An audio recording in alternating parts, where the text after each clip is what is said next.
भारत और सऊदी अरब अब इतिहास में नाम दर्ज कराने जा रहे हैं। दोनों देश साथ मिलकर द्विपक्षीय सैन्य युद्धाभ्यास करने जा रहे हैं। ऐसा पहली बार होगा जब सऊदी अरब अपनी सेना को युद्ध की बारीकियां सिखाने के लिए पाकिस्तान के भरोसे नहीं रहेगा।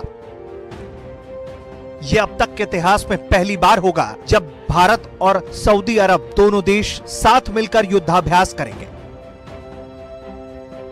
आज से पहले तक सऊदी अरब युद्ध की बारीकियों के लिए अमेरिका और पाकिस्तान पर निर्भर था, लेकिन नरेंद्र मोदी की विदेश नीति और हाल ही में भारतीय सेना प्रमुख के सऊदी अरब की यात्रा के बाद से उनकी विदेश नीति में बड़ा बदलाव दिख रहा है।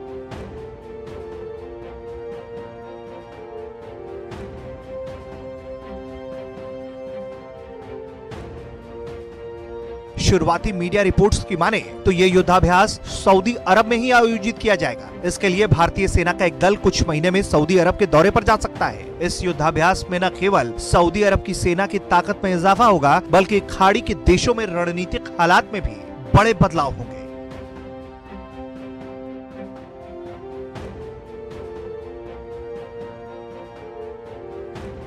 बीते महीनों में भारतीय सेना प्रमुख MM नरवणे संयुक्त अरब अमीरात और सऊदी अरब के ऐतिहासिक दौरे पर गए थे। भारत के किसी भी सेना प्रमुख का सऊदी अरब और UAE का पहला यह दौरा था। इस दौरान दोनों देशों के सेना प्रमुखों ने मुलाकात की और बड़े स्तर की बैठकें की गई। यही वजह है कि सऊदी अरब ने भारत के साथ युद्धाभ्यास करने का फैसला कर लिया है। ऐसे में भारत और सऊदी की सेना का साझा युद्धाभ्यास का यह फैसला पाकिस्तान की नींद उड़ाने वाला है। इस फैसले के चलते पाकिस्तान को बड़ा झटका लगा है, क्योंकि युद्धाभ्यास का लालच देकर ही पाकिस्तान सऊदी अरब से खैरात लेता था।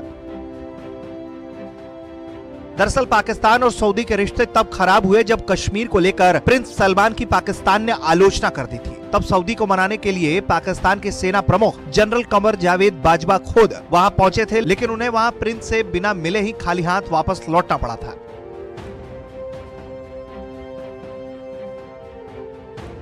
पाकिस्तान सऊदी अरब की सेना को हथियार भी मुहैया कराता था और इस्लाम के पवित्र स्थल मक्का और मदीना की सुरक्षा में भी सऊदी अरब पाकिस्तान की मदद लेता था।